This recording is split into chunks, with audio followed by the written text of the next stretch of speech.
Welcome back to draft number 4 for the July ladder Modern Horizons 3 drafts.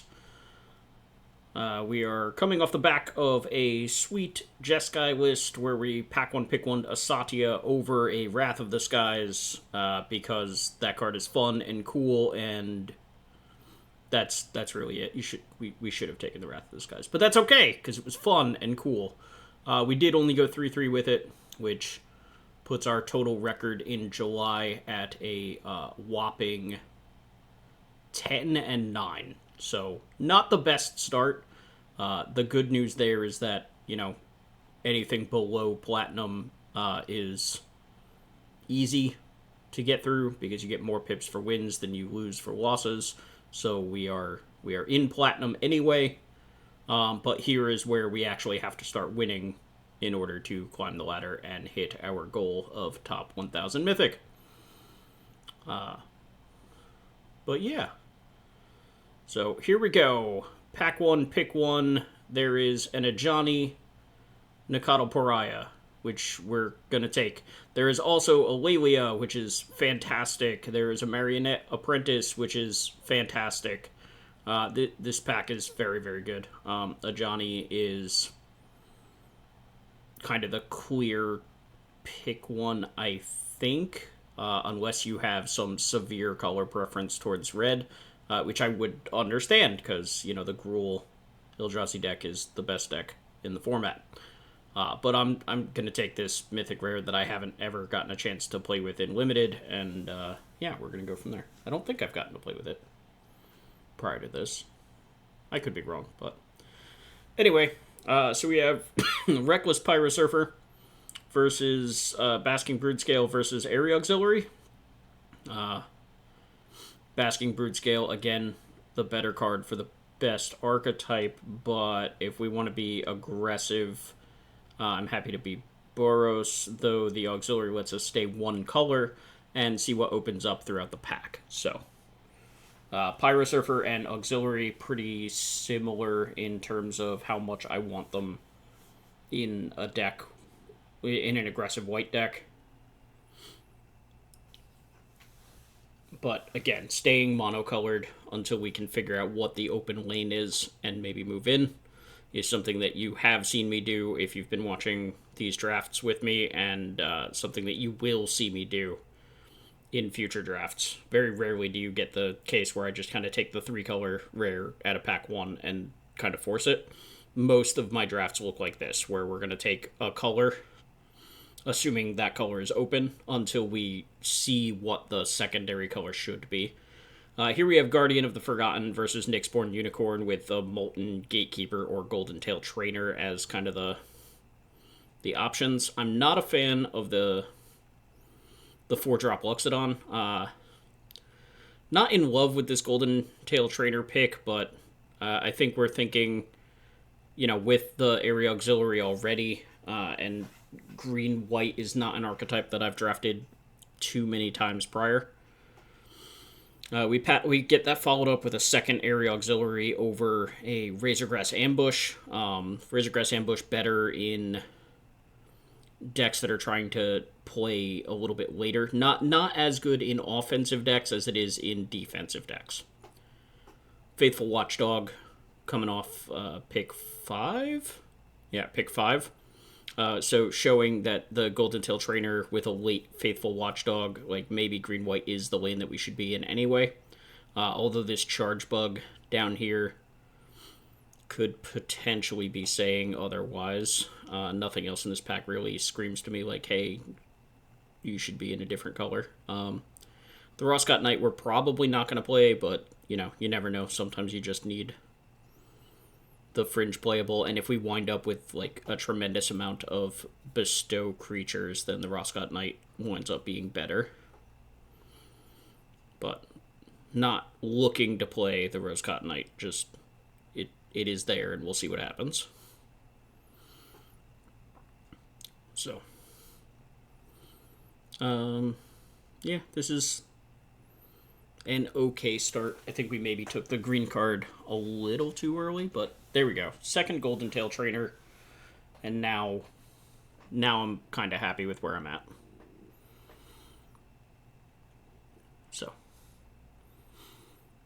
No real good cards here. We'll take this Colossal Dread Mask. We're not thrilled about it, but Dread Mask is good with Golden Tail Trainer.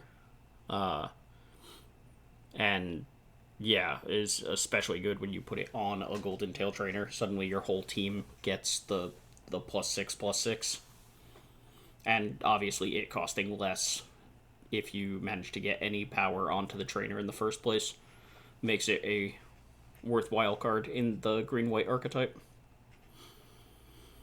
The worst thing... Wow, we wield the Marionette Apprentice. That's wild to me. Marionette Apprentice is very, very good. I think that comes to what we've mentioned earlier, like in other drafts. Black is just... People don't want to be in black in this format. Like, you can get some really good black cards really late in drafts because people just don't want to be in those colors. Rare draft for gems because we're not going to play any of it.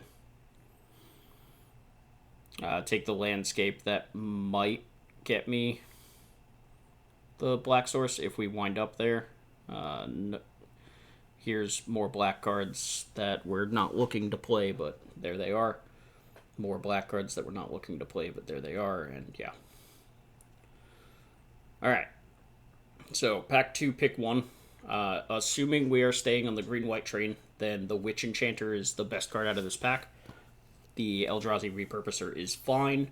If we wanted to branch off and potentially get out of green and move towards black, then obviously Wormcoil Larva is very, very good, with Wither and Bloom hanging out right there as well. I think we just want this Witch Enchanter.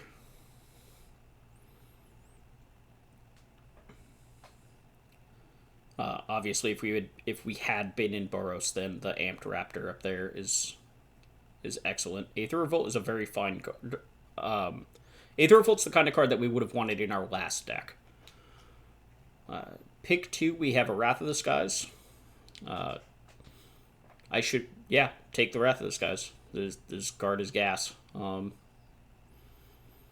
It's at its best in a slower, more controlling deck, as opposed to an aggressive deck, but it is worth having even in the aggressive deck because you can sandbag your creatures if you know you are setting up a Wrath. Commit just enough to make your opponent overcommit so that your Wrath is effective and beneficial to you, and then immediately follow up with more creatures after your Wrath. There's a second Wrath of the Skies, so now we have to keep this in mind as far as like setting up our curves and what we want to be doing, knowing that we can potentially play some bigger cards, Wrath for smaller numbers to clear out tokens, 1-drops and 2-drops, while keeping maybe our 3-drops or 4-drops, something along those lines.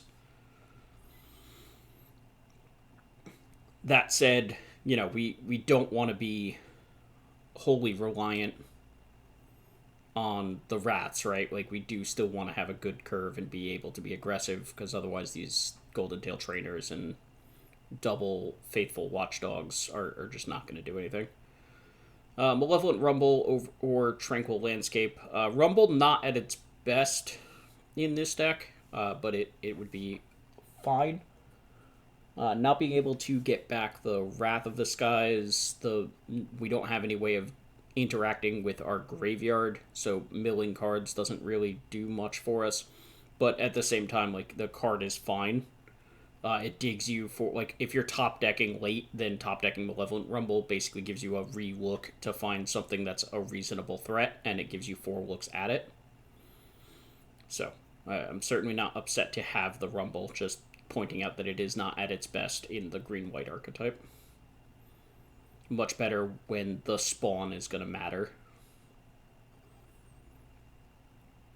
We wield a Kappa Cannoneer that we're not playing, but is another rare that just goes towards our gem count.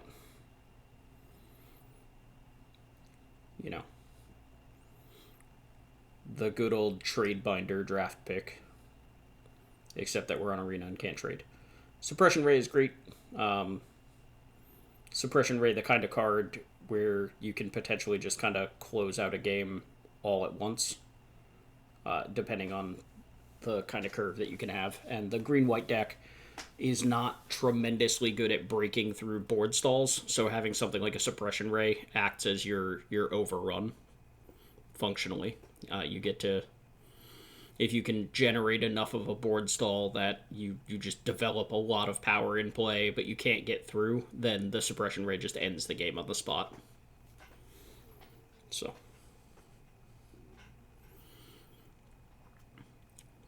between 2 Wrath of the Skies and the Suppression Ray, plus the Colossal Dread Mask and a reasonable curve, this deck is shaping up to be pretty good. There's a second Suppression Ray, which is fantastic.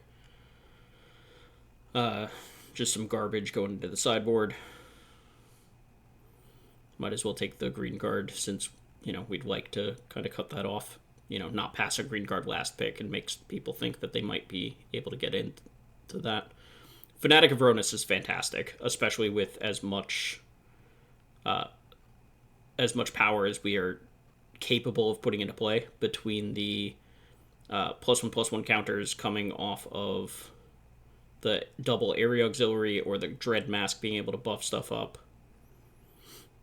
or the Envoy of the Ancestors potentially getting bigger, the Proud Pack Rhino with Proliferate. Like we have several ways of potentially making that Fanatic of Ronus just tap for 4 mana, not counting the fact that we can Malevolent Rumble over it and then just have it as a 4/4. So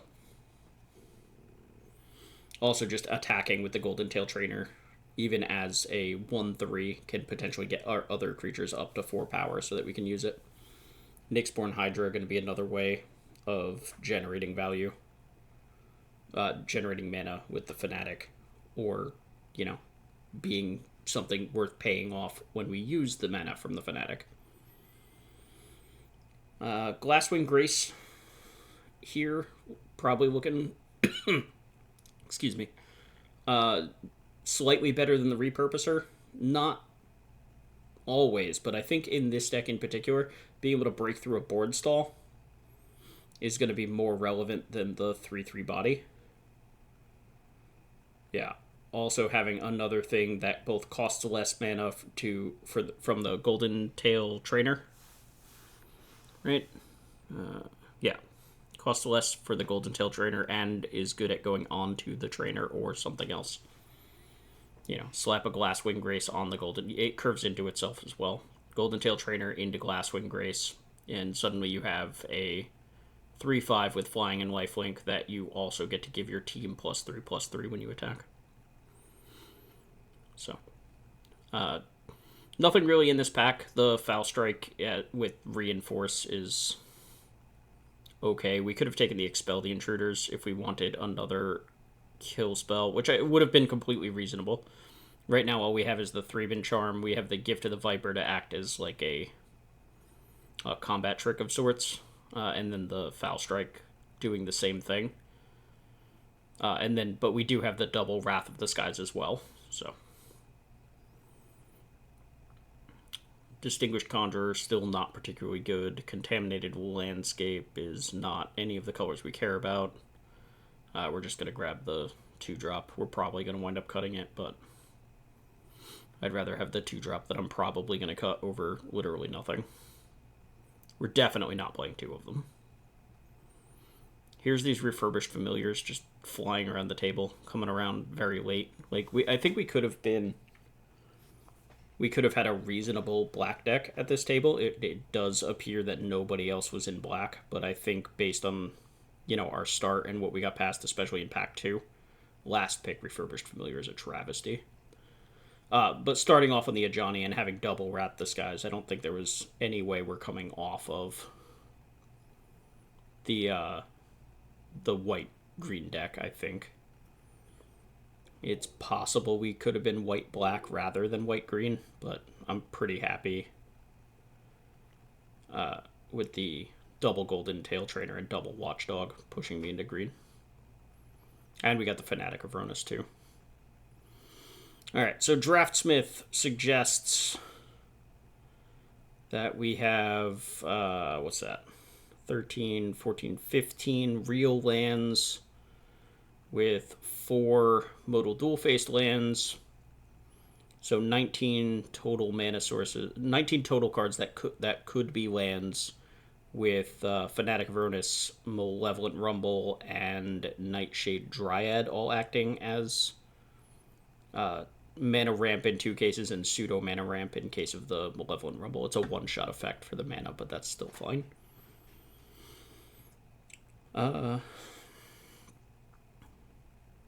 Deceptive Landscape, I assume, is one of the ones that is green and white. So, realistically here, the only card that Draftsmith wanted me to cut comparatively to what I had was it wants me to cut the Foul Strike. And I think in my mind I'm deciding between whether I want the Foul Strike, the Malevolent Rumble, or the Gift of the Viper. Those are the 3 cards. There's also the Distinguished Conjurer, but I don't really want to go too far down on my creature count, even though Distinguished Conjurer is one of the weaker creatures. What do I have that's worth blinking? Blinking Proud Pack Rhino, blinking Double Area Auxiliary. That's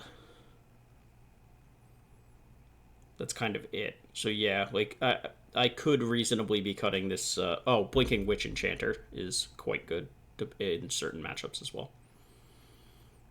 Yeah, so if I want to cut a combat trick, it's either the Gift of the Viper or the foul whatever, run a foul something.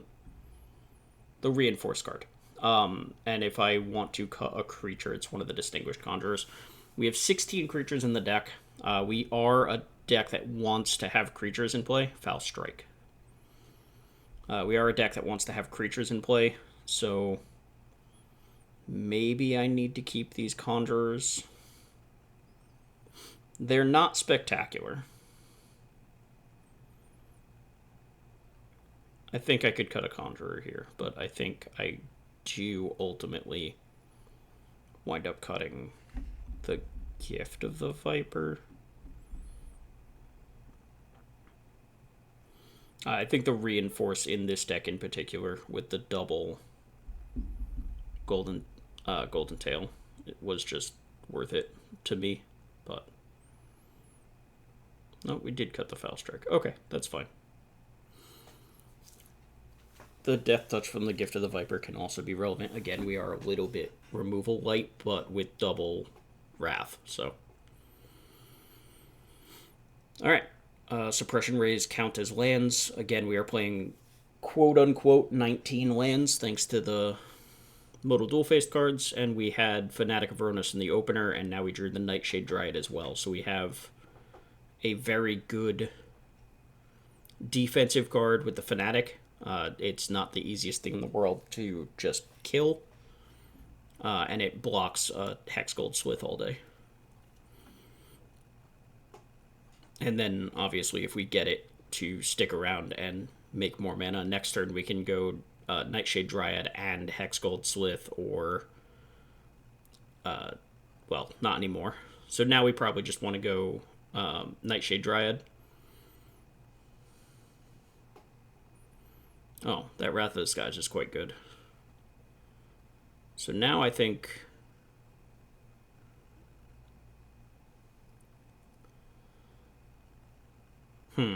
Now I think we go Hexgold Slith. Our opponent is either going to want to use a removal spell on it or energy to get past it. And we're okay with any resources that they want to use. And this also gives us 2 energy banked for the Wrath of the Skies that we drew. So even if we don't draw a land here, sure. Even if we don't draw a land here, we can still Wrath of the Skies for X equals 1 and sweep our opponent's board, knowing that it's worth just blocking here. They paid the energy, but it's still worth blocking and saving the 3 life because we know we're about to use the Wrath of the Skies. Okay, so we play our Suppression Ray because there's no reason to miss a land drop here. Wrath of the Skies X equals 1. Clear our opponent's board, which also gets us back our Fanatic of Avernus. Worth noting. So we're going to call that a 3 for 2, because we did lose our Hex Goldsmith. But still, that's a favorable exchange for us, and we wind up with our Fanatic back in play when it's all said and done.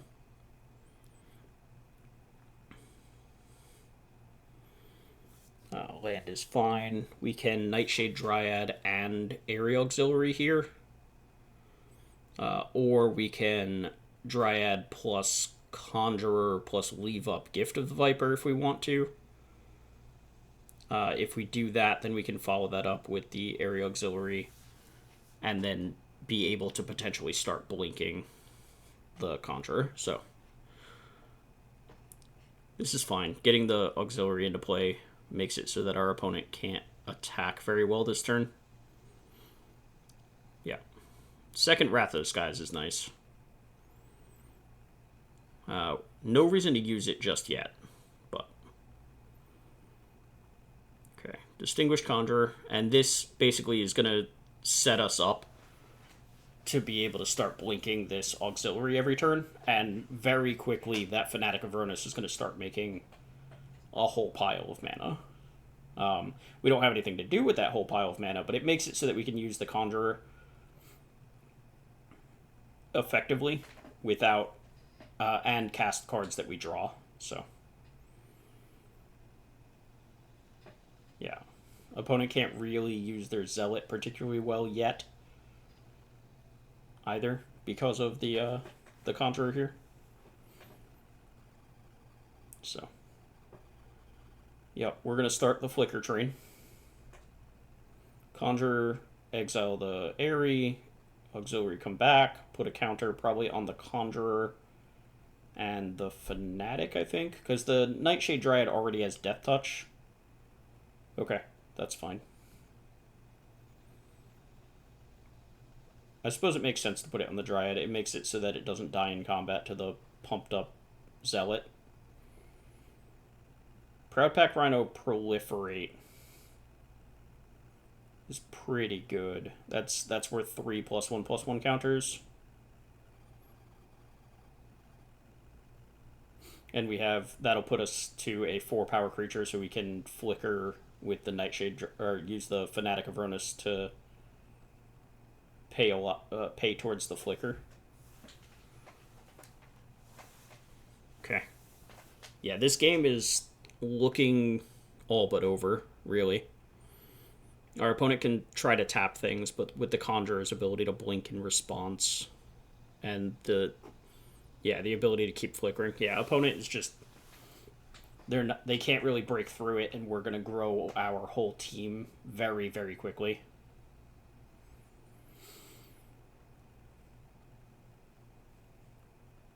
Flickering the Proudpack Rhino is worth 3 +1/+1 counters per activation.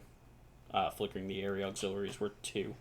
So, until we have another thing worth putting a counter on, we were just going to flicker the Proudpack Rhino until the end of time.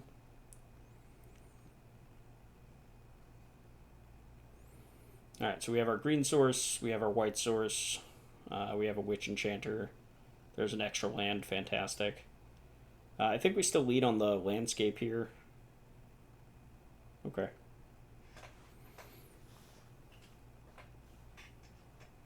I think we should lead on the landscape there. There's no real benefit. Like, I don't necessarily want to keep drawing lands. Although my hand is kind of clunky and expensive.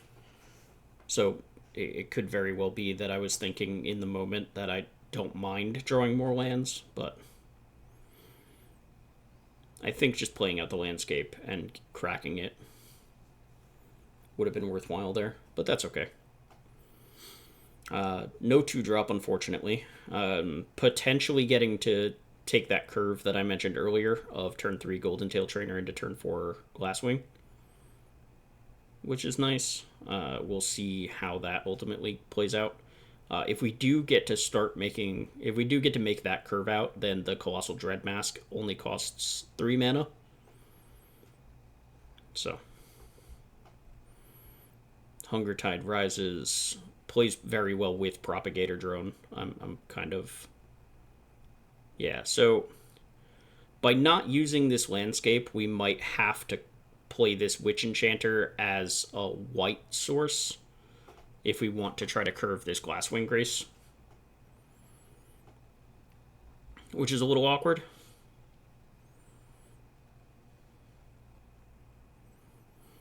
We could also hold on to the Witch Enchanter or just kill off the Hunger Tide Rises.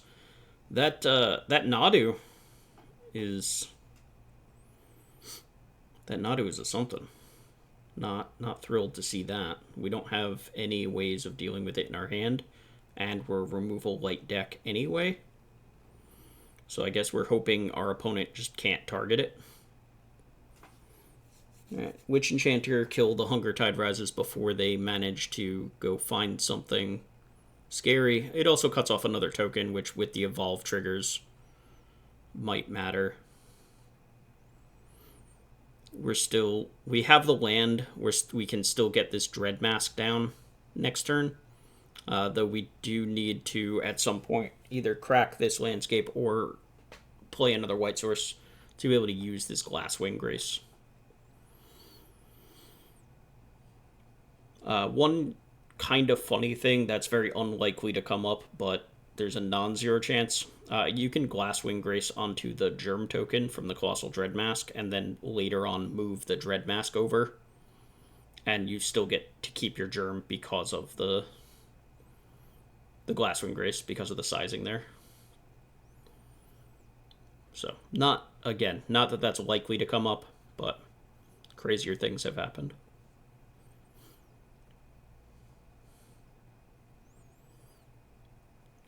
Very happy to see triple kill spell get milled here. Horrific Assault. Fell to Profane. Just going to the graveyard off of Malevolent Rumble. Opponent appears to be Golgari splashing Nadu, would be my guess. Just based on what we've seen so far. And then the Hunger Tide Rises, which can go find the Nadu as well. So Nightshade Dryad does act as my second white source if I wanted to. I think I kind of need to get down either the Area Auxiliary or the Colossal Dread Mask here. Like, I'm not sure I'm in love with playing this Nightshade Dryad. I guess this is fine. We can put a shield counter on our Death Toucher, which should what? Stop and attack? It's fine, I guess. Yeah. I think I like just getting the Colossal Dread Mask down that turn. But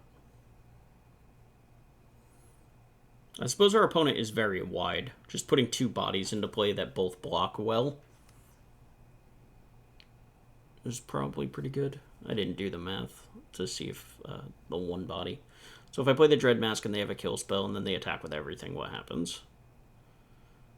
Block, take 2, 5, 7.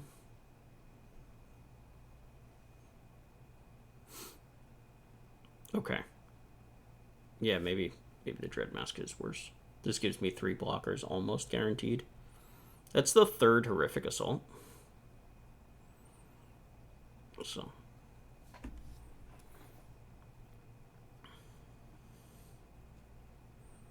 kind of 6 of one, half a dozen of the other as far as where the shield counter went there. If it had put the shield counter on itself, then they probably just shoot down the Dryad here. Maybe the Golden Tail Trainer, but I would assume the Dryad. Yeah, attack with everything. So we're gonna start trading off here, I think, because we kind of have to. So Nightshade Dryad on the Propagator Drone, or the Nightshade Dryad on the Propagator Drone. This way the Death Touch kills it, even if they have, like a pump spell, but they have Wither and Bloom up as kind of the only option. So trade, block, take 6, which is bad, but we lose 1 creature, they lose 2. Alright. Evolution Witness. I guess they can regrow the propagator drone, but that's okay. They can also get back the Hunger Tide Rises, I suppose, which also okay. Alright, so we kind of need to do something about this flyer, honestly.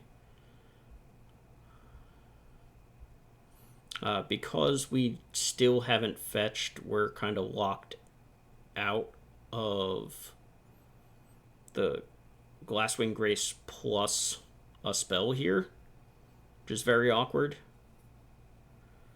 I think what we're going to wind up having to do here is like Faithful Watchdog plus Area Auxiliary. And then if we survive this turn, then we can Glasswing Grace onto the Watchdog, which then gives us a lifelink vigilant flying creature.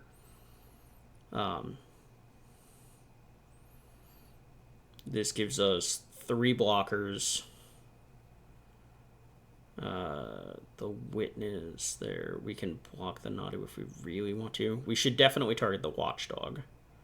And I think targeting the Watchdog and the Golden Tail Trainer is correct. And then, so assuming they adapt the Evolution Witness, I think that we trade the Area Auxiliary for the Evolution Witness, eat the Vampire with the Watchdog, eat the Insect with the Golden Tail Trainer, and then next turn play the Glasswing Grace onto the Watchdog and attack, which then puts us in a spot where we can block the Nadu and race. So,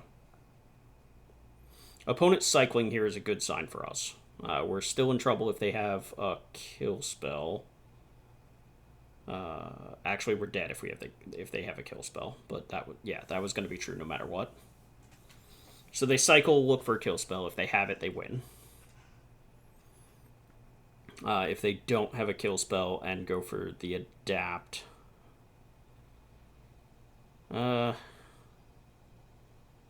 So if they have a pump spell, there aren't very many pump spells. Yeah, I like just taking the 3 here. Vampire's fine. Like I said, our plan here is to give our Watchdog lifelink and try to race that way. So taking the 3, if our plan is to like gain 5, I think is fine. This should let us.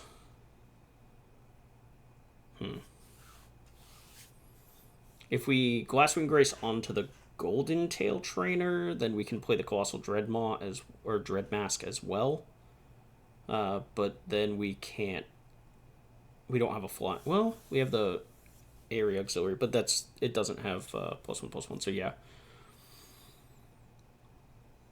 Never having time to crack this landscape because we didn't play it in our first couple turns has been haunting me this entire game, and I mentioned it early, like on turn 2 or something, that I should have played the landscape and just cracked it, and it has impacted my ability to play this game dramatically.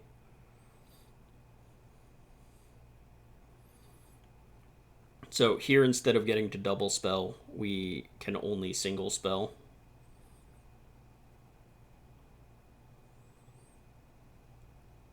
I don't know how much I love attacking with the auxiliary here. Opponent has a lot of creatures. Yeah, okay. And we kind of need to be able to block because we can't cast a second spell this turn, unfortunately. This turn we have to crack the landscape. Like we just have to get a second white source here. And if we do, then we get the second Watchdog. We have the Colossal Dreadmask option up. And now this, like, opponent is top decking here. Like, I don't care what they get back with the Witness because the only things in their graveyard are lands, Hunger Tide Rises, and the Propagator Drone that doesn't matter at the moment. So. Yeah. So now we have the Nadu kind of covered by the Watchdog. We have enough blockers that our opponent attacking with everything doesn't do much. Alright, there's a Dreadmask for our opponent. That's not great, but we do have a Dreadmask of our own at least. We are also drawing to double Wrath of the Skies at some point, which can help clear up a lot of this ground nonsense, though we do have to try to close out this game, so. Alright, so we have an attack with the Watchdog again,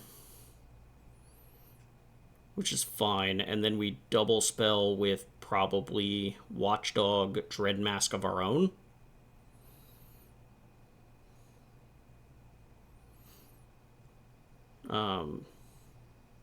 We can also get the Fanatic down because it will tap for a pile of mana next turn.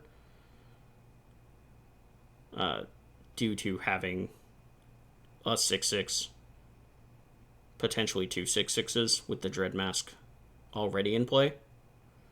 Alright, there's that big hit. Here's the Dread Mask. Or not. Okay. I like getting the Fanatic down over the Watchdog. The Watchdog not doing as much as a 4 toughness creature on this board. Yeah, and then Dread Mask follow-up, and then we can move the Dread Mask wherever we want because of the extra mana for the Fanatic, and whatever we draw is a live draw.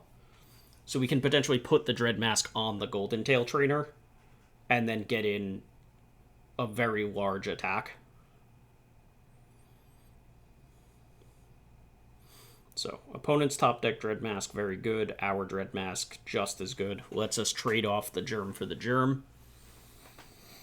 If they want to move the mask onto, like, the Nadu or something, that's fine. We can no block and race thanks to the Watchdog. And while Dread Mask will trigger the Nadu, it's not like they have enough mana to move the Dread Mask around a bunch of times.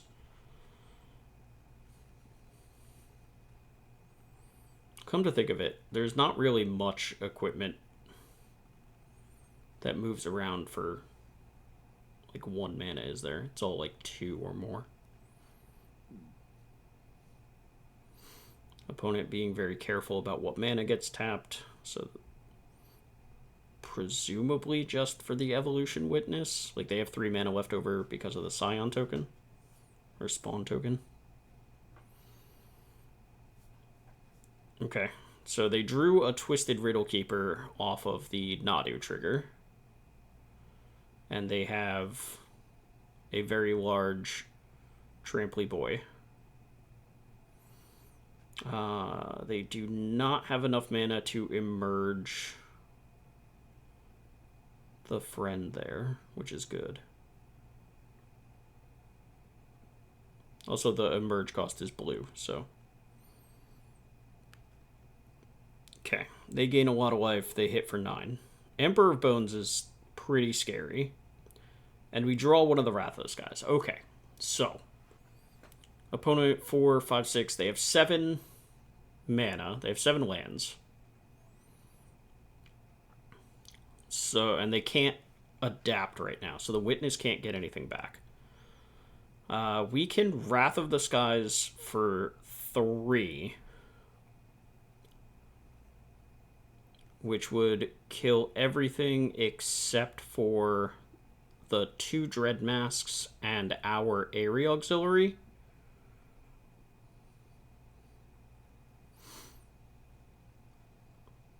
Okay.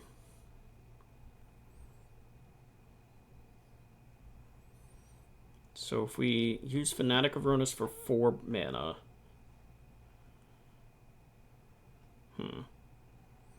Is there any way to make it so that we do all that right away? No, if they draw the 8th land. Okay. Dread Mask onto what? Watchdog or Trainer? Yeah, Trainer. I like that.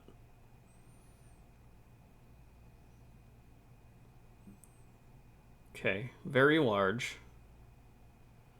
Now attack with Trainer, double Flyer, leave back the Dryad so that we can still Wrath for 3.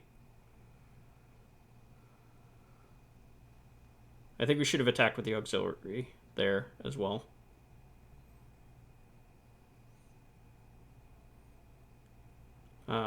It would have been +8 on the Airy auxiliary. And if I'm not mistaken, well, I mean, the Nadu is likely chumping here anyway.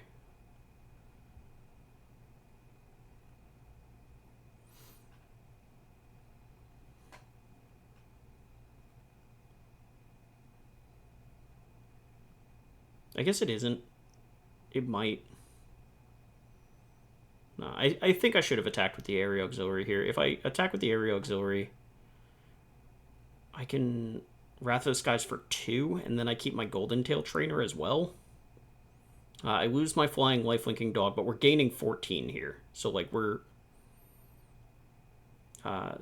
if we attack with the area auxiliary, it forces them to chump block with the Nadu.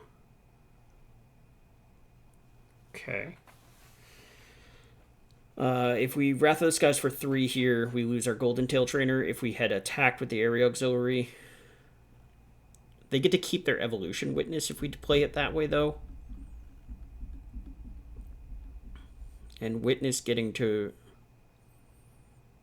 rebuy something. 7, 4. Yeah, they would have been able to rebuy something and emerge the Twisted Abomination, or Twisted Riddle Keeper. So yeah, never mind. We're Wrath of the Skies for 3 either way. So we got to gain a bunch of life up to 19, so we're not just dead if they do top deck a land here or anything. We get to keep our area auxiliary with them at 3 and a Colossal Dreadmask. So, and we have a follow-up creature in hand. We also have the Fanatic of Ronus that will get to come back next turn. And if we draw land, we get to do both the Faithful Watchdog and bring back the Fanatic of Ronus. So they get to keep a Dreadmask and only a Dreadmask with no creatures in play and an 8-mana spell in their hand. So as much as I hate to kill my own flying lifelinking Watchdog here, I think this sets me up to win the game, even if my opponent top decks well.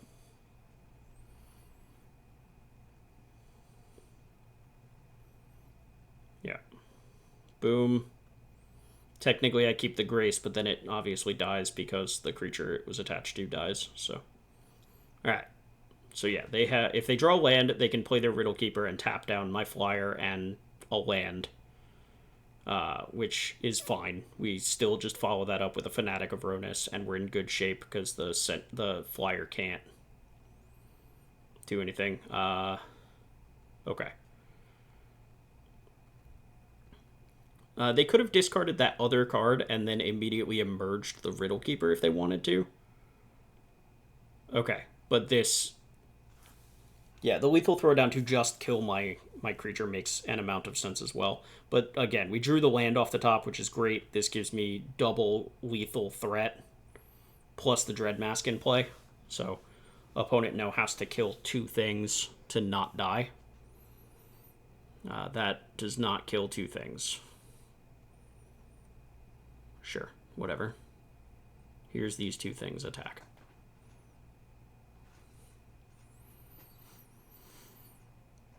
Yay. We did it. That Wrath of the Skies was very tricky, because we needed to keep enough of a board that we could try to kill our opponent, but we also needed to not die to our opponent's like Riddle Keeper and stuff. It was a tricky sequence there.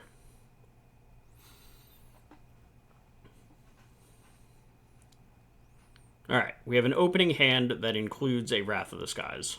So, it does not, however, include double white mana, but that's okay.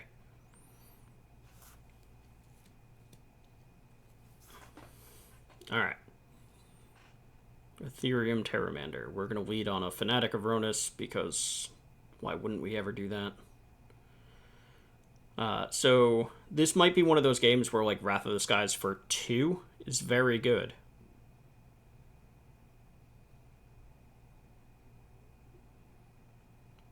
Okay, there's a Dross Claw, a Opponent got in for 1, that's fine. I think we just Golden Tail Trainer here, yeah. I like Trainer. I could take or leave the attack and then follow that up with the Area Auxiliary. I think... well, one, we are banking on drawing a second white source at some point this game. But setting up a board where Wrath of the Skies for, like, 2, I think, is going to be very good. If our opponent is on the Rakdos Affinity deck, which, you know, Terramander into Dross Claw certainly looks like that is what they're on.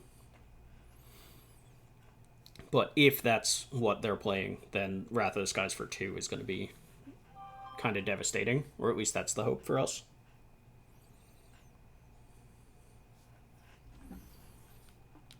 Golden Tail Trainer not exactly making anything cheap at the moment,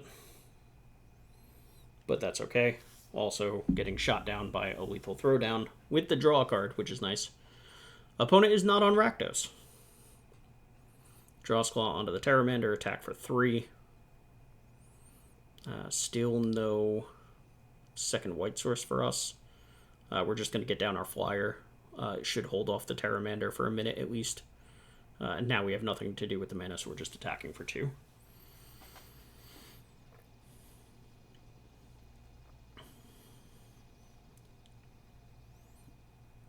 Go, Area Auxiliary, go. Opponent needs 6 mana to adapt, so... Okay. I mean... I'm blocking, right? No. Why am I not blocking? What am I afraid of here?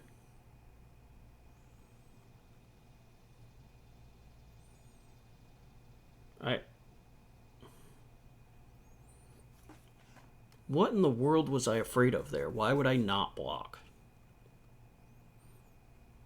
If they have Wither and Bloom, they just use it regardless. Like, they just clear the blocker and attack anyway.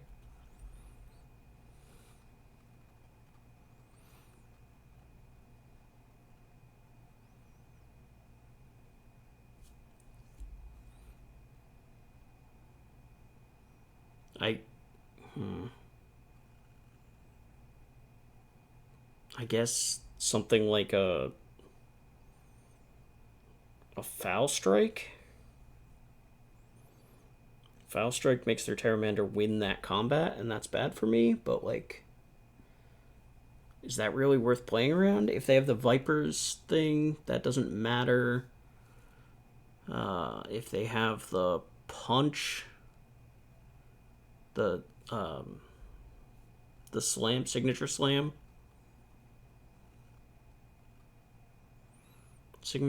maybe, but that's not enough to kill the Fanatic, so it doesn't matter either.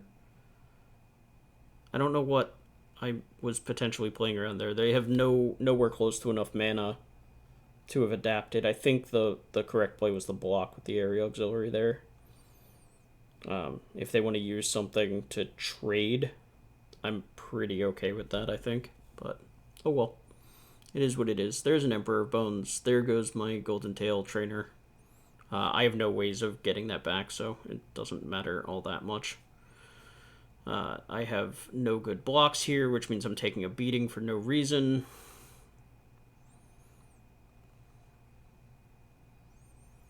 Adapt, I take 8. Go to 4. And now it's white source or bust for this Wrath of the Skies.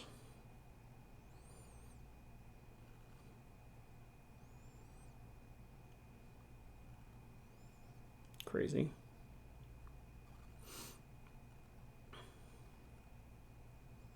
Opponent sure is flickering around a lot without doing anything.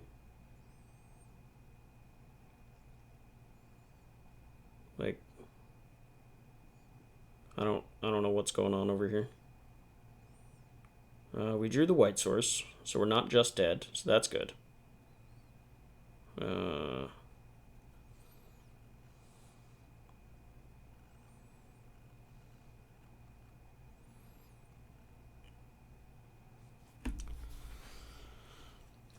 So what do we have? We have Wrath of the Skies for enough. We have Wrath of the Skies for 4, which kills everything in play. So at that point, we might as well attack for 3 first, which is fine. Adapting doesn't do anything for our opponent for either of their creatures. They have 3 cards in hand to our 1. We have a Fanatic of Ronus that we can rebuy, but not terribly excited about that.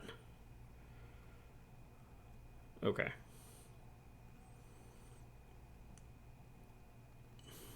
Like, this is the clearest I have a Wrath in existence, but it doesn't matter because I'm priced into using it.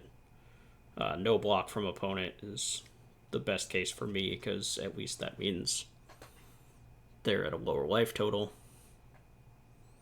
Still not sure why they're flickering all over the place, but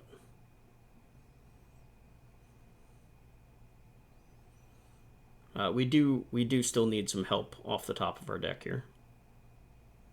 It took a long time to draw that second white source, and unfortunately the last thing we have is a land. Okay, so they made their 4-drop indestructible, but they can't adapt. Man, oh, they have the Dross Claw. Never mind. No, Wrath of the Skies kills it. What am I doing? I played that game so badly. All right, we should have blocked the Terramander forever ago, and then as soon as they made the that idiot indestructible, we should have just only paid 2 energy, which kills the Dross Claw, the Terramander, the Emperor of Bones, and we get to keep our flyer. They get to keep their 5/5, but they can't adapt it anymore because it has a +1/+1 counter, and the Dross Claw is gone. So being at 6 means we're not just dead. So we weren't dead there. We should have made them show us another way to pump their guy. But we didn't, so here we are, moving on. So here we go. For this game, we lead off on a Watchdog. We have both of our colors of mana. We have a Witch Enchanter if we miss a land drop, and we have a Wrath of the Skies that we can potentially set up from here on out. So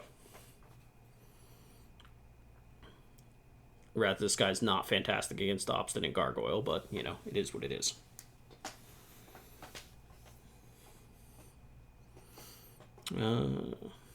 Sure. So, Gift of the Viper, I believe, untaps our creature. So if our opponent wants to attack, we can potentially just Gift of the Viper. Yeah. We can Gift of the Viper and go from there. Opponent not attacking.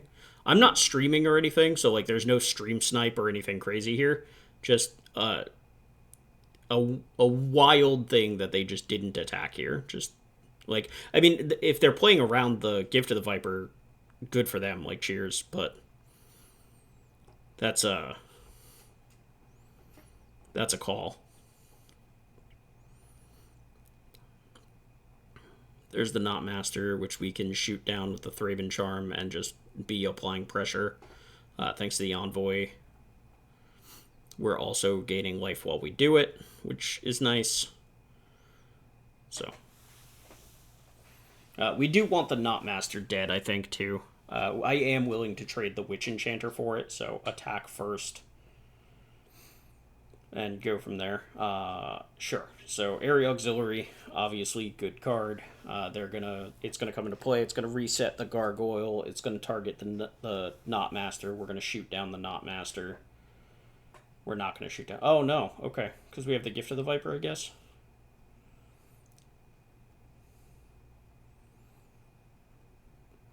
If my opponent's gonna no attack, no block, then like I don't think it matters that I have the Gift of the Viper, right? Like, if they don't ever make me use it,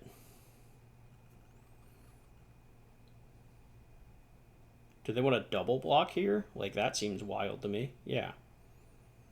So sure, I'll just keep plucking away this way, I guess. Yeah, no attack, no block. So, no reason for me to do anything different. Just keep attacking with the Envoy. I guess the difference this turn is that they have all their mana open. So I might as well make the Envoy a little bit bigger. This way, if they do ever try to double block, the Gift of the Viper theoretically gets them. Okay. Sure. So Felia gets to flicker. Okay, Felia gets to flicker an area auxiliary. It now. It's a 3/3. So we are going to have to use our Gift of the Viper here if we want to kill it this way. We can also. Yeah, we can just not and then use the Wrath of the Skies that we know we have anyway. And killing the gargoyle wouldn't have mattered because the auxiliary was coming back into play, which would have reset the persist counter anyway. So we still have the Gift of the Viper that our opponent theoretically has been playing around the whole time. We didn't have enough mana to follow up this Wrath with the Nightshade Dryad, so we might as well just overpay and stockpile an energy since we do have the second Wrath of the Skies in hand already. So, creature.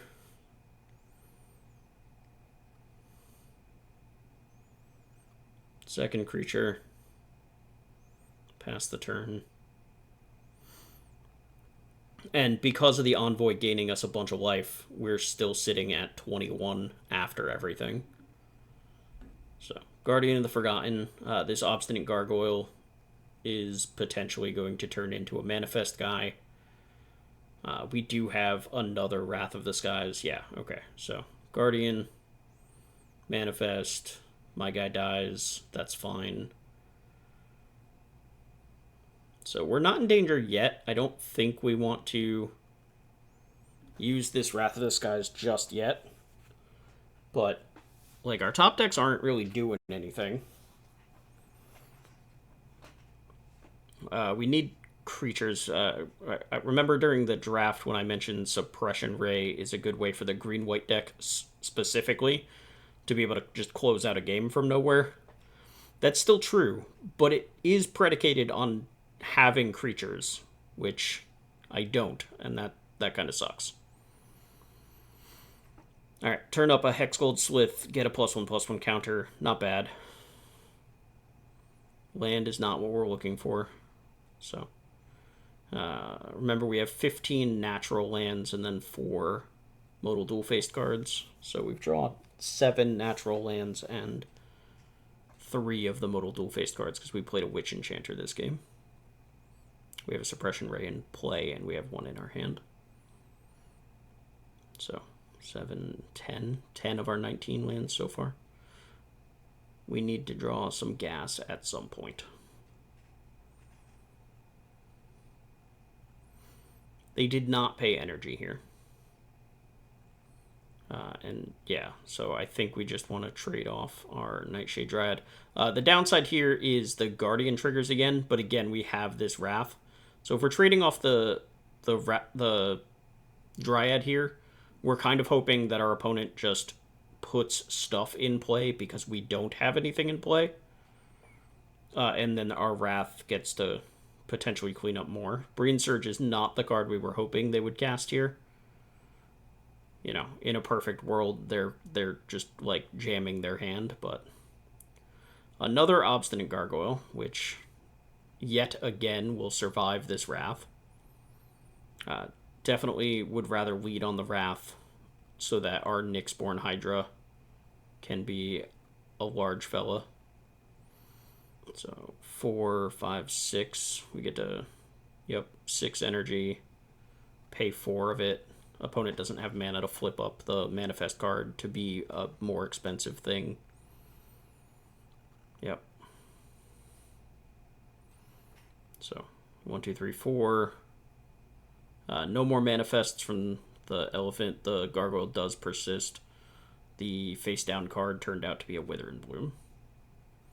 Solar Transformer is not scary. The Wither and Bloom can reset this Gargoyle again. So I don't know how many gargoyles I've had to kill this game, but it sure feels like a lot. We can play our Nyxborn Hydra as a...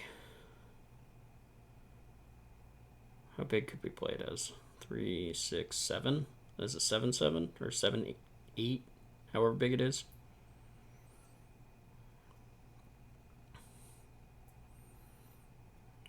Okay. Alright. My opponent gets my Fanatic, I guess. Take 2. Kozilek. Okay. They are only targeting themselves.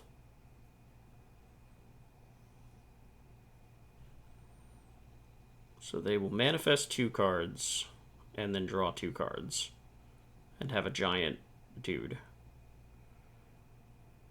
If they had targeted me, can I win this game anymore? Alright, well, I guess I just need this body. Glasswing Grace ain't gonna cut it. So here's a dude. So we can Depth Touch and trade with the Kozilek. Can we make the Nyxborn Hydra big enough? We can do green 1, 2, 3, 4.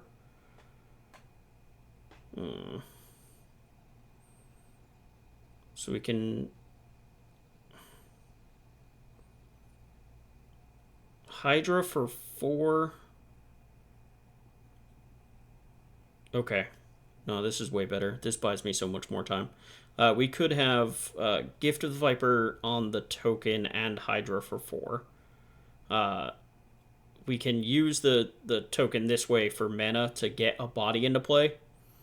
And Suppression Ray using the 3 energy that we banked from the Wrath of the Skies to lock down these 3 creatures for a turn. Warren Soul Trader's fine.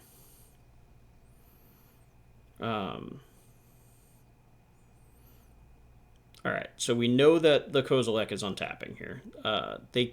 Why didn't they attack with the Gargoyle?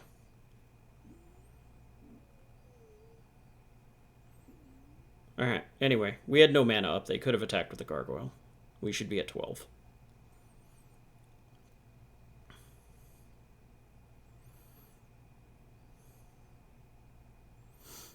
So, I think we have to play the Nyxborn Hydra for... what, a semi-large number, but we have to leave up a green.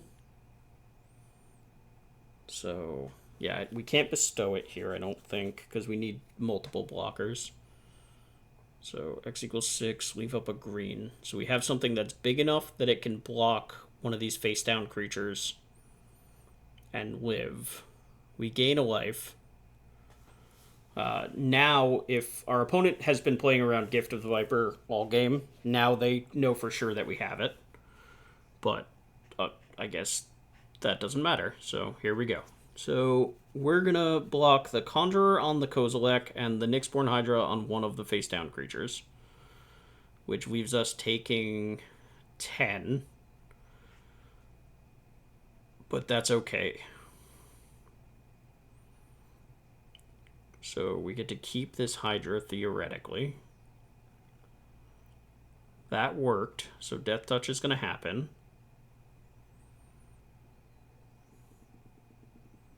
Okay.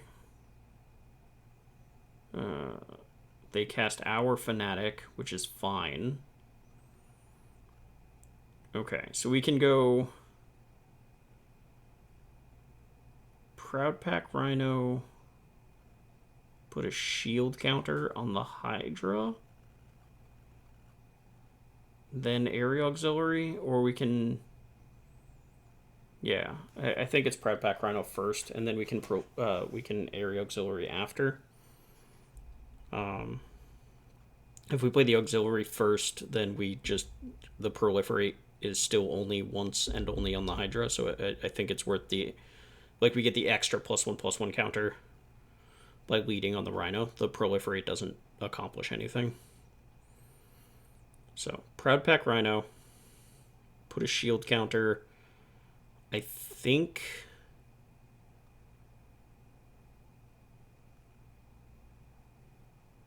Oh, okay. I just want a +1/+1 counter. What does that do?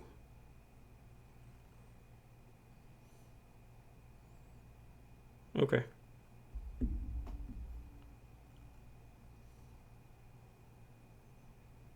Alright.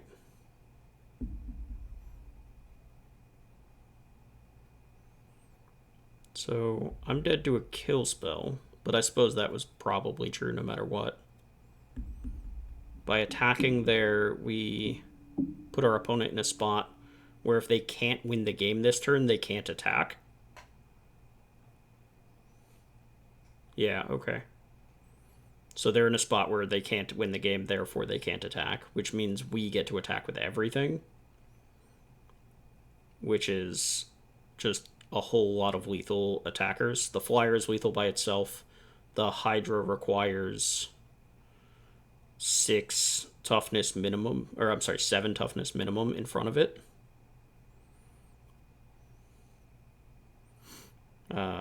I kind of want to kill my Fanatic here, and I want to kill the Warren Soul Trader, and they can keep their face down card. Yeah, the Gargoyle is chump blocking, and then they shoot down my Flyer. All of this makes sense, but it means that now they definitely can't win. Like, this turn, I mean. So we get to do Fanatic of Ronus on the backside, plus a Johnny. And now, unless they can pump that Obstinate Gargoyle +4, we should have it locked up. So, good job past me for seeing that Nyxborn Hydra attack, like knowing that we're not beating a kill spell either way. That's 3. Perfect. Excellent. I think our opponent was a little too passive in the early game. They were no attacking. Like, I had the Gift of the Viper, but, like, I don't know. They were being very, very cagey about something like a Gift of the Viper. And I think if that game plays out very, very differently if they run into the Gift of the Viper early, but then the Kozilek kind of gets to go unchecked, right? Obviously, that's like hindsight because we know how the rest of the game played out. But yeah, they were very passive in turns where I think they maybe should have been a little bit more aggressive. They also... I think they missed 2 points of damage the turn they no-attacked with the Obstinate Gargoyle when all we had left was the Conjurer. The turn that we suppression fielded down the Kozilek and friends. I think they no-attacked. And we ended the game at 2. So I think... Like, don't get me wrong, I'm happy we beat a resolved Kozilek. That's not going to happen very often. But... Yeah, I think opponent might have threw that game. I think opponent might have had that one. But in any case, GG's opponent, and on to this one. Opponent is on the Rakdos Affinity deck. We have double Wrath of the Skies in hand and a Watchdog that's going to be able to block very well and make our opponent sit back, which is great for us. I think we just want a Malevolent Rumble here. Yeah. I think we just want a Malevolent Rumble. We have double Wrath of those guys. We don't really want to be committing a bunch to the board, I think.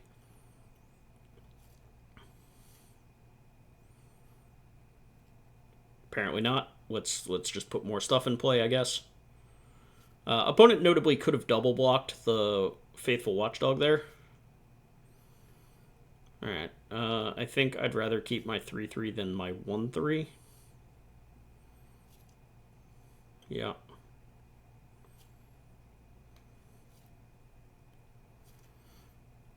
Okay, more lands.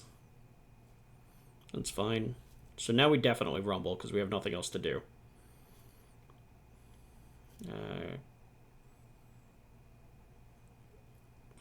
Yeah, I guess I'd rather have this Proud Pack Rhino, right?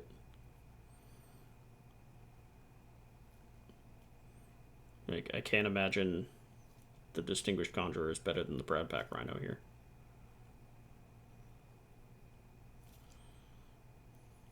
Yeah. Like, the Conjurer has been okay in this deck, but still. A Soul Sister that randomly flickers stuff is cool. Yeah, and we get to play the Proud Pack Rhino because of the token from the Malevolent Rumble. So now we just have a pair of 3/3s, and the Watchdog can just run into this board without worrying about double block. Like, now they're just throwing away the Germ just to trade with a shield counter. And re-equipping the Cranial Ram still just trades the Molten Gatekeeper off, so costs opponent mana and is still a trade with one of my 3/3s.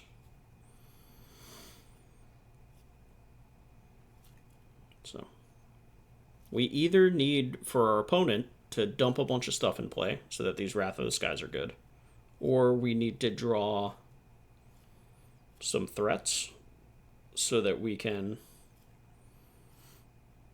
actually, like, do something. Tackle.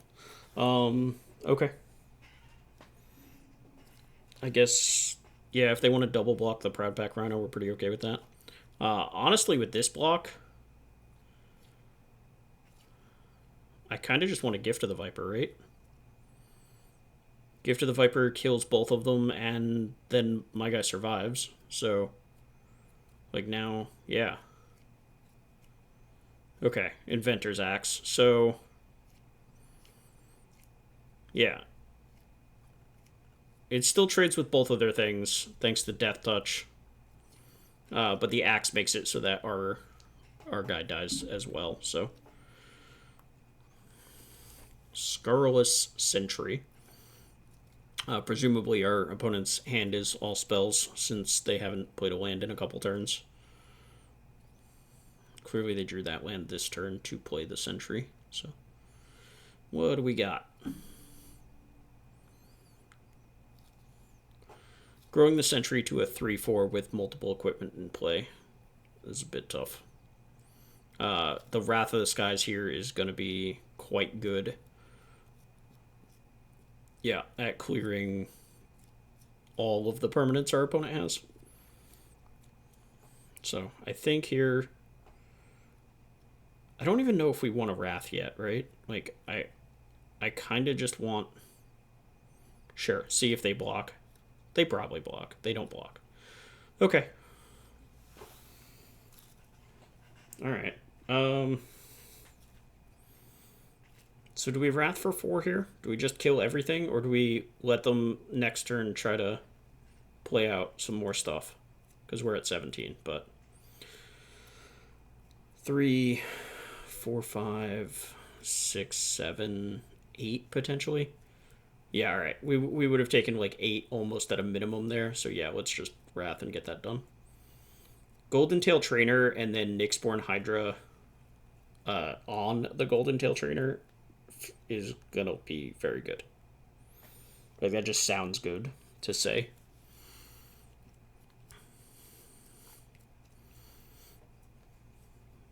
I think my Golden Tail Trainer is gonna die. It didn't die. Okay, I would like a very large Golden Tail Trainer, please. X equals 5 because we get a cost reduction from the Golden Tail Trainer. So even if our opponent kills the trainer in response to this Hydra, the Hydra gets to be as big as it would have been if we had just cast it anyway. Minus the Golden Tail Trainer being in play, I mean. So that's fine. We have a 5/5 or a 5/6 Hydra that can block here. Terramander. That's a bug.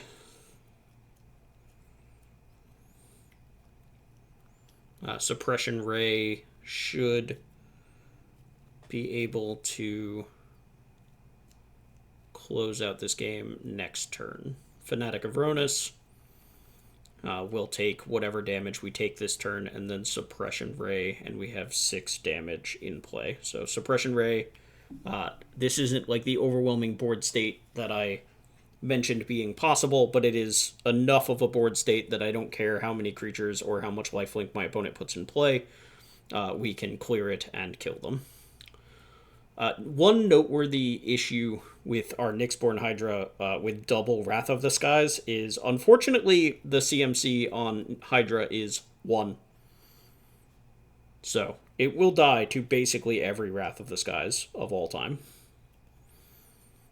Which, may or may not come up in other games. But it is just noteworthy that thing, no matter how much mana you pumped into it, is always CMC 1 while it's just sitting in play.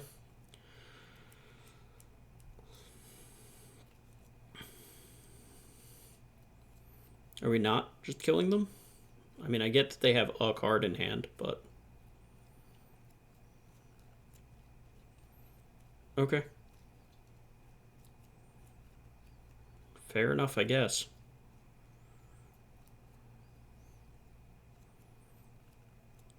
I don't know if I got blinded by my Mythic rare or what happened here. Like, that feels like we should have suppression raid.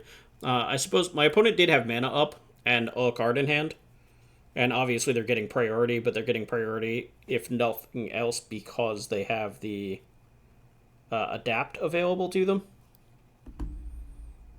So, I think that was me maybe just being a little scared to attack and try to kill them. But yeah, if all they're doing is adapting and attacking, then they're dead on board. So, GG's. Yeah. It does feel like I missed a turn. Like, I gave them a turn to try to kill me, which is, difficult to do from the life total that I was at, but not completely impossible.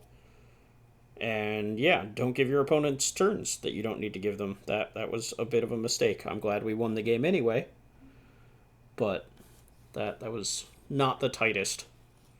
We had lethal, we should have just lethaled. This hand's great. 2-drop into 3-drop, follow-up thing. Nyxborn Hydra on a Golden Tail Trainer is awesome, though we do need a second green source if we want to do that. And Watchdogs are very good at watching goblins.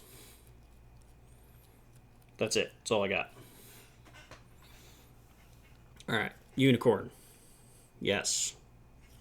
Hasty Unicorn. Also yes. Mentor onto the Goblin. Also yes. This is such a good start from the Burrows deck. We're going to trade off with the thing that gives haste to everything and is a 3/3 for forever. Remember that we do have plenty of follow-ups here, so... Alright, so we go Watchdog here because a 3/3 is still good versus Burrows. And this also lets us get our second green source so that we can bestow this Nyxborn Hydra potentially later in the game. Opponent can't attack, obviously, here. So, second green source. We did it. Wrath of the Skies. Now we know that we have something to play to later on.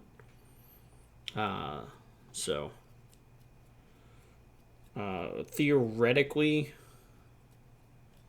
we're going to want to do it for 4 here based on the Sky Claws, but we'll see. I think here... Yeah, I think here Suppression Ray as a land. And... Guess not. Okay. Golden Tail Trainer. And then we have the Gift of the Viper up. So depending on whether or not our opponent pumps with this Thriving Skyclaw. Scurry of Gremlins, that card's terrifying. That card kills people. God, 8 energy is so much.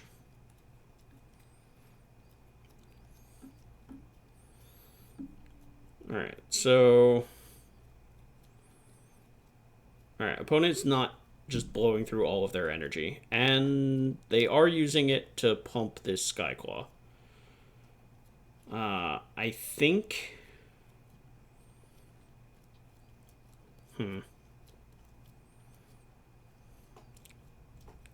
I think we want to trade off with this Skyclaw. I think. Apparently not.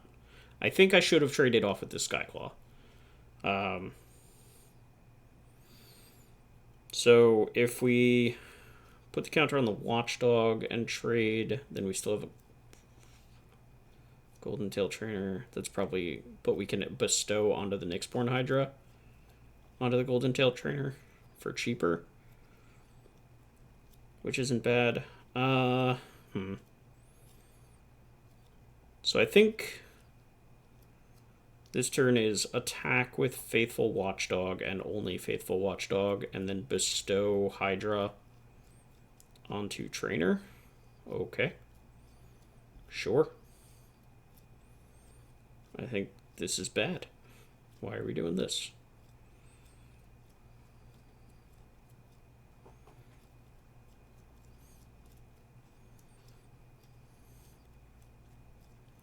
Alright, I don't...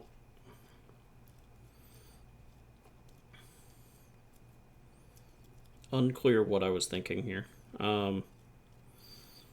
So... we can Hydra for X equals 4 and leave up Gift of the Viper.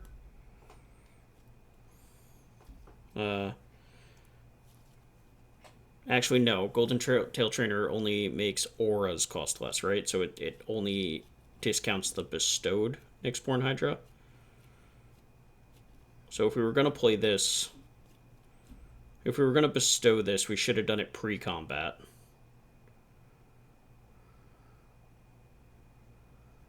Yeah.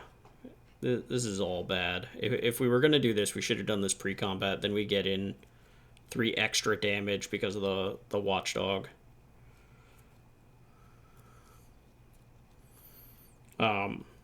Maybe opponent thinks that we paid the wrong amount because we forgot that it was discounted, and that's why we have the green left open. Who knows? I'm not...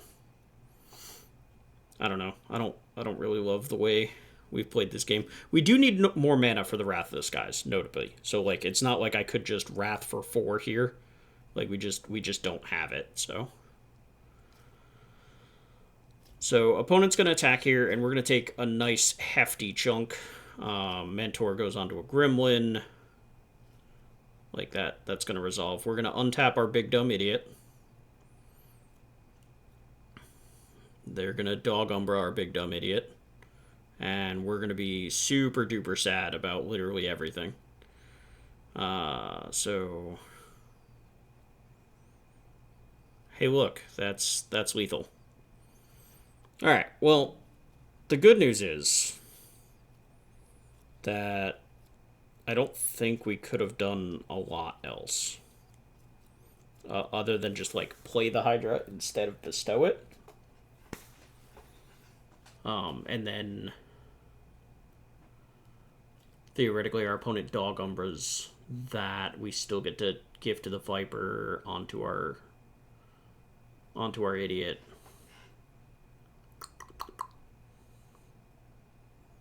Yeah, not sure. That game did not go well. We had the Wrath of the Skies against the Burrows deck and never managed to deploy it in a meaningful way. There's a possibility that at some point we should have just like done it for like 2 and cleared everything except the Skyclaw and the Scurry, but obviously that's scary unto itself, right? Leaving the Scurry around is always terrifying. Hey, our opponent also has an Ajani.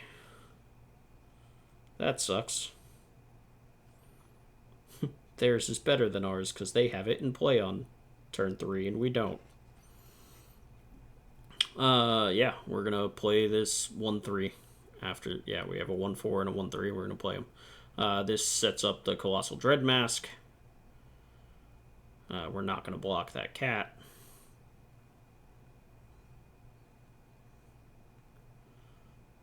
Yeah, we're not going to block that cat. Blocking that cat is bad.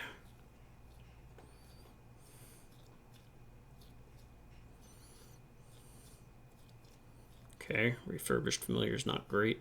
Yeah, I think the time for this Hexgold Slith has passed. Not really what we're looking for. So here's a Colossal Dread Mask, I think. Alternatively, okay. Why am I not dread masking? I guess the flying is okay. Dreadmask just makes it so the Fanatic taps for all the mana in the world. I guess we can only cast one white spell a turn, and this is a pretty big attack. Like, we can just kind of, like, ignore the Ajani if we can attack into it. Like, if our opponent wants to clear the Golden Tail Trainer, they have to double block it, and we get to kill both of the things they block with. So, yeah, right.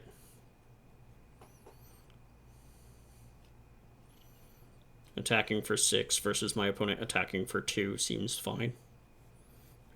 They probably don't bother attacking again this turn.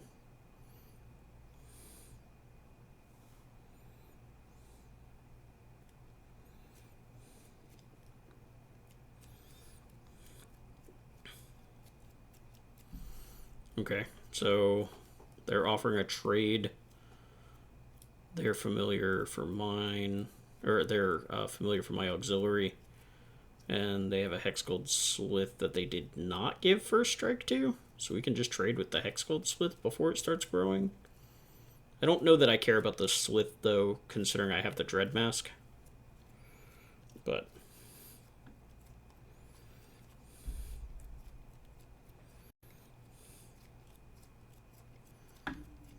alright, so yeah. We trade off with one of their flyers, which is okay, not great. We have that cost 2, so we can play the Dread Mask and still Malevolent Rumble with mana available.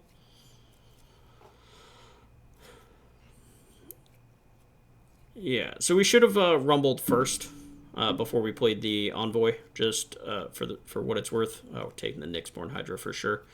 We should have rumbled before we played the Envoy because we hit a different 3-drop that we wanted to cast. Then we would have had the ability to do so. But whatever. Because we hit the Hydra, it ultimately didn't matter. But we should have rumbled first. That's all. All right, Witch Enchanter is a super clean answer for my Colossal Dread Mask. That's very, very bad for me. So that stings. We are going to get to put a Nyxborn Hydra on something and that large thing have lifelink thanks to the Envoy of Ancestors, which is nice. But yeah, until then, opponent just kind of gets to get in here.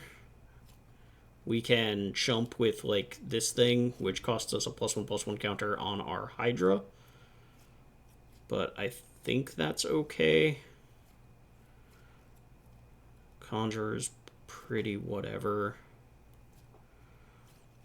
Alright, so if we Nyxborn Hydra,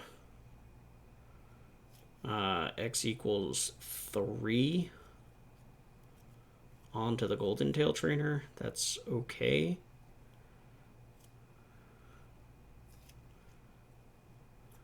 Yeah. Unfortunately, we can't get this Fanatic of Ronus to tapping for a bunch of mana for the Nyxborn Hydra. That is quite unfortunate. But yeah, I think this just kind of is what it is. So at this point, we're probably paying the white mana as well, I think. Yeah, might as well. And then put this very large man onto this Golden Tail Trainer. We get to attack if we want to, but the cat dies and then they flip the Ajani. We do get to gain a bunch of life by doing that, which is worth noting.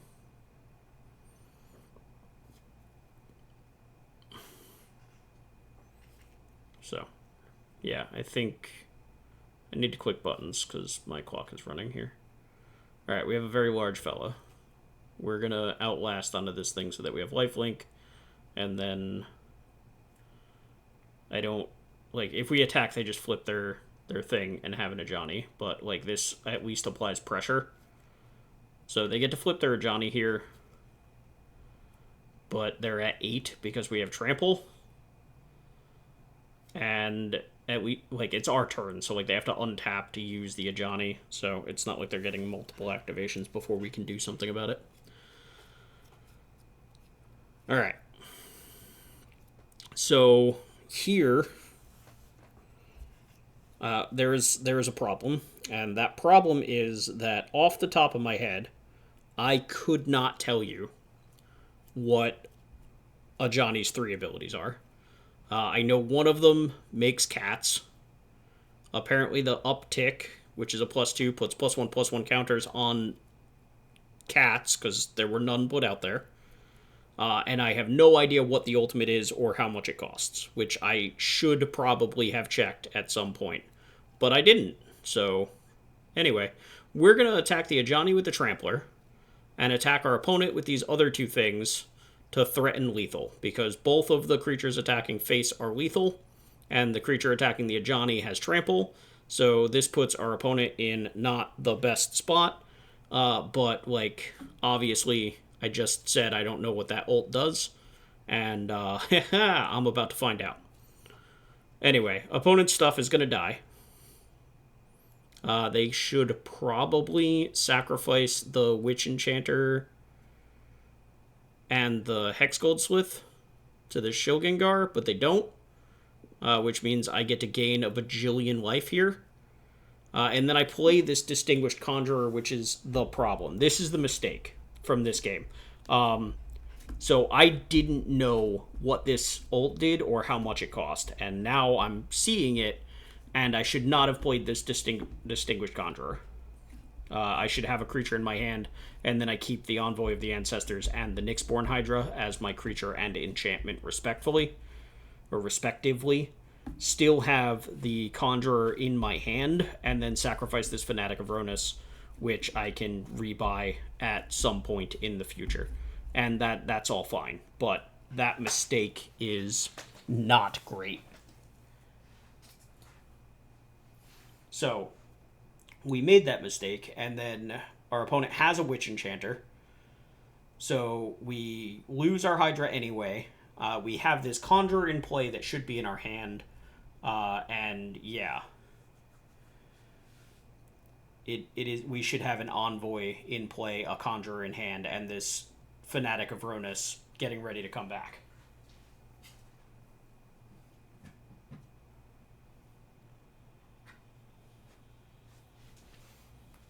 So,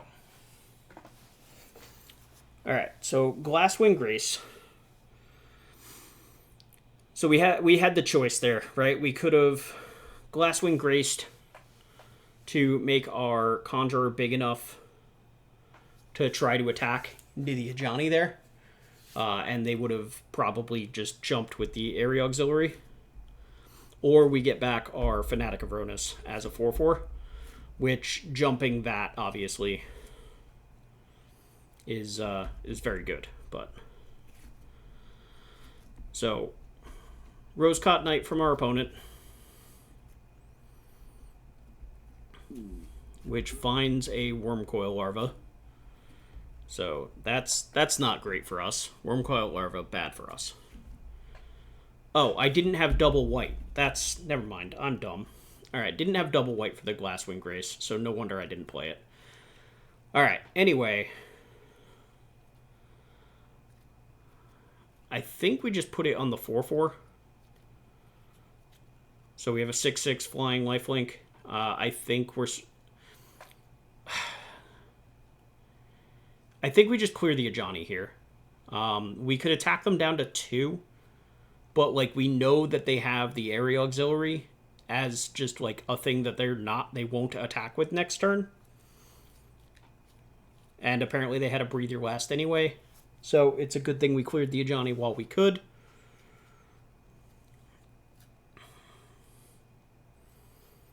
This does mean that they can't cast their Wormcoil Larva for a turn, so like we are very simply in a top decking war.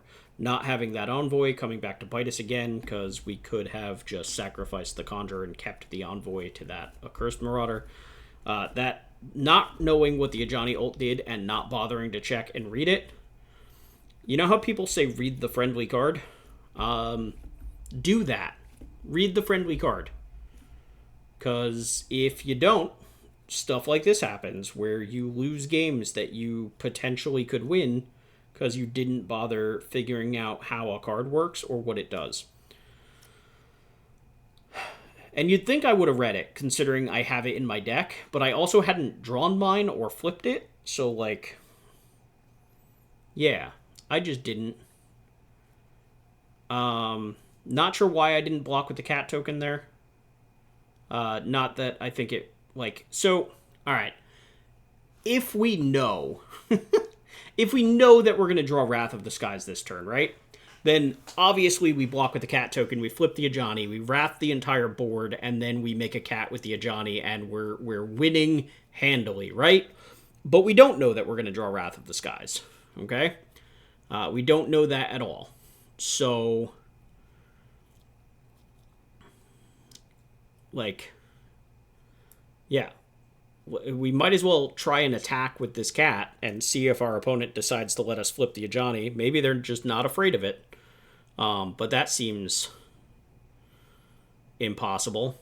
There is no world where I'm not wrathing here, right? Or, well, I guess I take that back. There is a world where I'm not wrathing here. And the world is that I realize that there's no way I'm going to flip this Ajani before it's relevant, because I was at 40-something and I'm already down to 15. And what I need to do here is double block the Wormcoil Larva and then Wrath, which is will clean up the entire board and put me into a top-decking battle with my opponent. And that's just what it is. They go up to 15. We take another hit. We're down to 5. Flipping the Ajani would have been nice, but obviously, like I said, if we'd known that we were ripping Wrath of the Skies, then obviously we just jump with the cat token and go from there. I'm not sure, honestly, why I didn't just jump with a cat token and flip the Ajani. I think I was trying to figure out how to get a board state set up, because if we just flip the Ajani, whoop-de-doo, it's just gonna die in a minute anyway. But I guess even that is kind of like a pile of life gain, technically speaking, because our opponent is going to have to spend some resources attacking the Ajani Planeswalker rather than me. Alright, so we probably should have put that shield counter on the Proud Pack Rhino. I don't think it matters much, but it's 1 more damage. The Golden Tail Trainer only pumps modified creatures, I think. Yeah, other modified. So if we to put the shield counter on the Proud Pack Rhino, then every time we attack, the Rhino is attacking as a 4/4. So, I said we needed to out-top deck our opponent, and that's what we're trying to do here. We have a Thraben Charm, which theoretically keeps us safe from our opponent trying to kill us with combat here.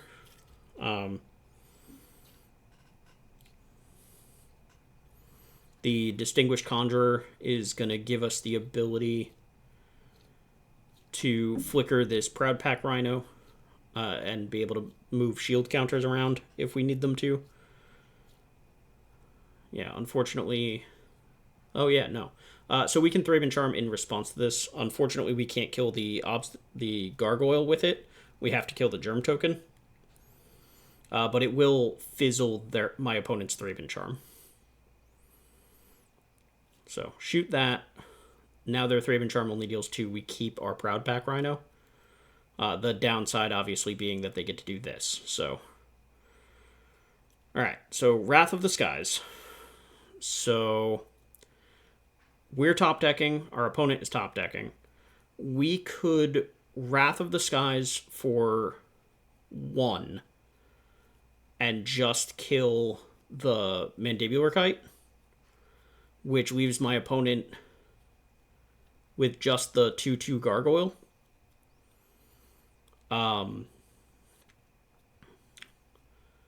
Yeah. Because it costs us both of our white mana, it's also worthwhile to just stockpile a bunch of energy here because we can't activate the Conjurer this turn anyway due to the due to only having one white mana. So here we go. We get to attack with our 3/3. We could have attacked with the Golden Tail Trainer as well, just to force through at least 1 point of damage.